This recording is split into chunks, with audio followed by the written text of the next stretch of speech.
আসসালামু আলাইকুম ওয়া রাহমাতুল্লাহ।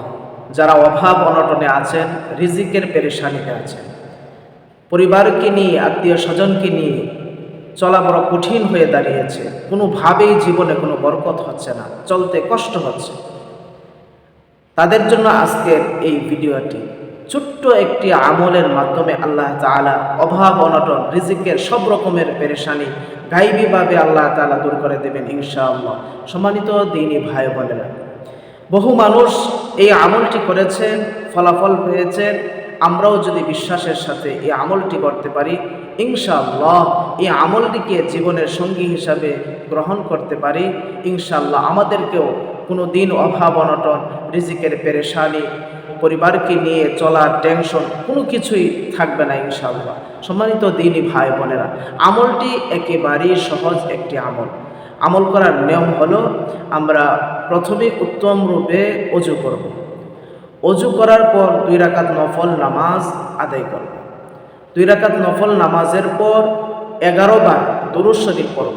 যে কোনো দুরূদ শরীফ আমরা পড়তে পারি, ছোট বড়, দুরূদ ইব্রাহিম, আপনার যে দুরূদটা ভালো লাগে ওই দুরূদ শরীফটা আমরা 11 বার পাঠ করব। পাঠ করার পর আল্লাহ সুবহানাহু ওয়া তাআলার 99টি সিফাতি নামের মধ্য থেকে একটি নাম হলো ইয়া মুগনি, অর্থাৎ অমুখাপেক্ষী। ইয়া মুগনি এই সিফাতির নামটা আমরা 1111 বার পড়ব। 1111 বার আমরা এই সিফাতির নামটা পড়ব। ইয়া মুগনি, ইয়া মুগনি, ইয়া মুগনি, এরকমভাবে আমরা 1111 বার পাঠ করব। পাঠ করার পর আবার 11 বার দুরূদ শরীফ পাঠ করব। যে কোনো দুরূদ শরীফ আমরা পাঠ করব। পাঠ করার পর আল্লাহ সুবহানাহু ওয়া তাআলার কাছে অভাব অনটন দূর করার, রিজিকের পেরেশানি দূর করার এবং দারিদ্রতা থেকে যেন আল্লাহ তাআলা মুক্তি দেন, এই নিয়ে আল্লাহর কাছে আমরা দোয়া করব। সম্মানিত দ্বীনী ভাই বোনেরা, বিশ্বাসের সাথে যদি আমরা এই আমলটি করতে পারি, জীবনের সঙ্গী হিসাবে এই আমলটিকে গ্রহণ করতে পারি, ইনশাআল্লাহ আমি কথা দিচ্ছি আর কোনো দিন অভাব অনটন, রিজিকের পেরেশানি আর থাকবে না ইনশাআল্লাহ। সম্মানিত দ্বীনী ভাই বোনেরা, আমাদের আকাবিদদের পরীক্ষিত এই আমল। একবার হাজী আমদাদুল্লাহ মুহাজিরে মক্কি রহমতুল্লাহ আলাইহির কাছে এক ব্যক্তি গিয়ে বলল যে, হুজুর, আমার তো অভাব অনটন আমার কিছু ছাড়ছে না, সব সময় আমার অভাব অনটন লেগেই আছে, আপনি কোনো আমলের কথা বলে দেন।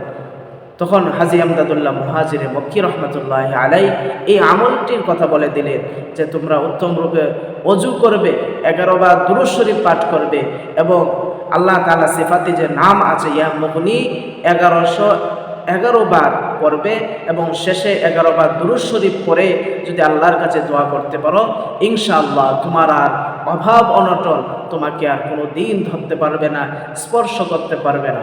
সম্মানিত দ্বীনী ভাই বোনেরা, ভিডিওটি ভালো লাগলে লাইক কমেন্ট শেয়ার করুন। পরবর্তীতে এমন ভিডিও পেতে হলে মুস্তাকিম 24 চ্যানেলটি সাবস্ক্রাইব করে পাশে থাকুন। দেখা হবে পরবর্তী কোনো ইসলামিক ভিডিওতে। ততক্ষণ পর্যন্ত আল্লাহ তাআলা আমাদের সবাইকে সুস্থ রাখুন, ভালো রাখুন। আসসালামু আলাইকুম ওয়া রাহমাতুল্লাহি ওয়া বারাকাতুহু।